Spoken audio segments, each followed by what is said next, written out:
Hey guys, I'm Ben Wallach, owner of Vanilla Grill Security. And I'm Wayne Schemmer. Welcome to the VGS Gear Clinic.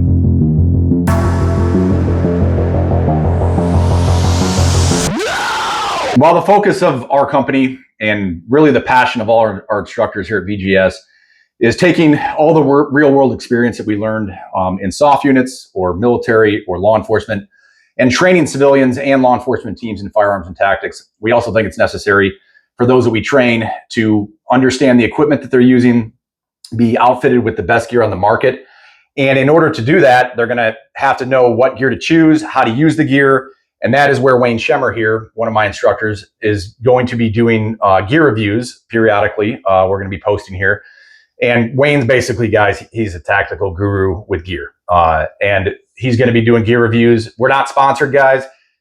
We're just dudes that are going to try to give you the best gear that we use. And hopefully you guys can learn some from stuff that we review and maybe apply it and use it yourself. Yeah, I've been a gear nut ever since I was a kid, making stuff for paintball to shoot my cousin here. Early GWAT days in the 82nd Airborne as an infantryman, I used gear that was not great.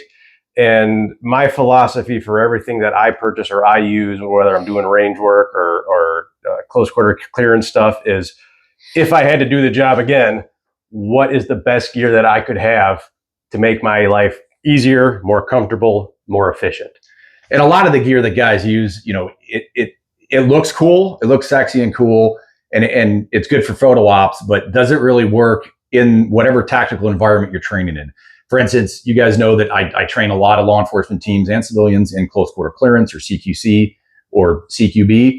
And you know what you might wear in a land warfare environment or on a static range when you're running and gunning in a house in tight confined spaces might not really work that well depending on what application you're using it in. And you need to have gear that is consistent with all areas of whatever, you know, because you guys know that in any kind of environment you might transition from CQB going external to maybe more of an urban environment, and then even, you know, possibly transition to a patrol type environment or what we would call like a land warfare environment. So you need to have gear that is consistent with all usage and application.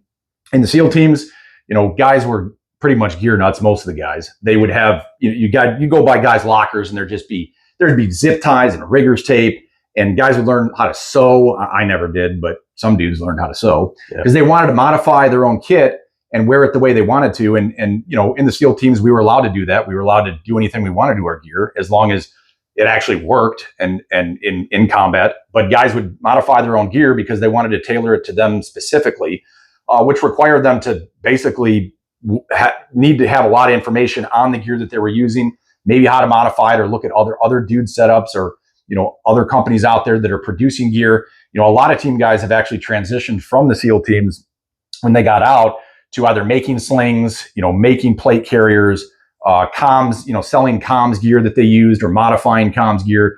There's, you know, a bunch of team guys, you know, and soft dudes in general that have done that because what they used in their soft unit overseas, particularly during GWAT, and what worked for them, that's what works, because you don't know what works unless you actually test it on the range, in the shoot house, you know, in an urban environment. If you have like a SAUC type urban setup, you don't know what works until you use it. One of the things that we did during our urban training is every guy would put on his kit that he's going to wear, you know, his operational kit, and we run an obstacle course through an urban environment.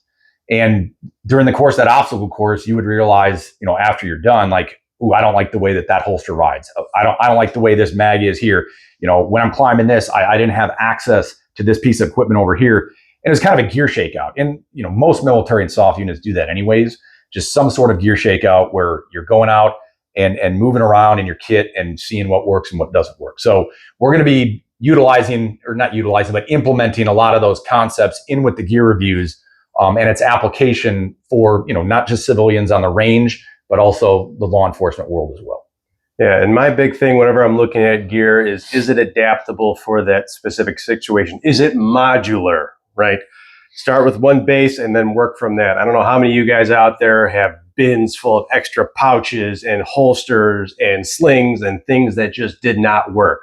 Well, I have buckets full of them, and Well, and to that point, to Wayne's point, like at the team, there was this thing called a dermo bin. And the thing was always packed to the brim with guys just getting gear from supply that was just crap gear. It was just something that they issued just because they had to issue it. And literally, like, you'd get it from Gear Supply, you'd look at it, mess around with it, kind of marry it up to what you already got, like that, and you throw it in the dermo bin. Yeah. And a lot of times that dermo bin was packed with, like, if a civilian went in there, it would be like Christmas, man. They'd be in there like digging through it, like, oh my gosh, look at this thing. Yeah. But guys got rid of a lot of stuff and streamlined their stuff. That's the biggest thing is streamlining your gear. Like, yeah, and make sure it works for you and for your application. We're going to be going over everything from plate carriers to belts to helmets to clothing, boots, hats, net gaiters, all that stuff to help inform you with the best decisions possible, or the best choices possible, I should say. So you don't just have thousands of dollars worth of gear that you're not going to use. We don't have Navy SEAL budgets as a civilian. And I wish I still did. Yeah. And we're not law enforcement. We train law enforcement, but we're not law enforcement agencies that have, I know they have a certain amount of budgets too. So the stuff that we're going to show you is the best gear we can find to help inform your decision into what to purchase, buy once, cry once, and not have tons of gear you don't need. Yeah, exactly. And we're not sponsored. We're not trying to sell a particular product. Like, that's not what we're here for. We're here to review stuff that we like, stuff that works for us, and help you guys out with your decisions on, big purchases. Some of this stuff, guys, is super expensive. And when you invest in some of this kit, like, you need to know that this kit is what you're going to use. And to Wayne's point, that you're not just going to, like I just mentioned, get it and then throw it in the dermo bin. Yeah. Okay. So that's what the whole series is about. I hope you guys stick around. And if you have any questions, please reach out to either Ben or I, and we'd be happy to answer everything for you. You guys can have all the best gear in the world. You can look super sexy, but at the end of the day, when the dust settles, your training is going to save you, not your kit. If you want good training, go to vanillagorillaSecurity.com. We offer training for civilians, from very basic tactical training to very advanced training. We offer training for law enforcement. All of our courses for law enforcement are accredited through ILETSB. We offer courses like SWAT level type courses all the way down to patrol level. If you guys want to support our veteran-owned business, you can go to our store, buy some of our swag. We'd appreciate it. We'd also like to give a special shout out to the Aurora Sportsman's Club in Waterman, as well as SADEC, the Second Amendment Defense and Education Coalition, and our good buddy Todd over there at Freedom Steel on YouTube. Help support those organizations, because those are the guys that we train with, and they help us too. Thanks.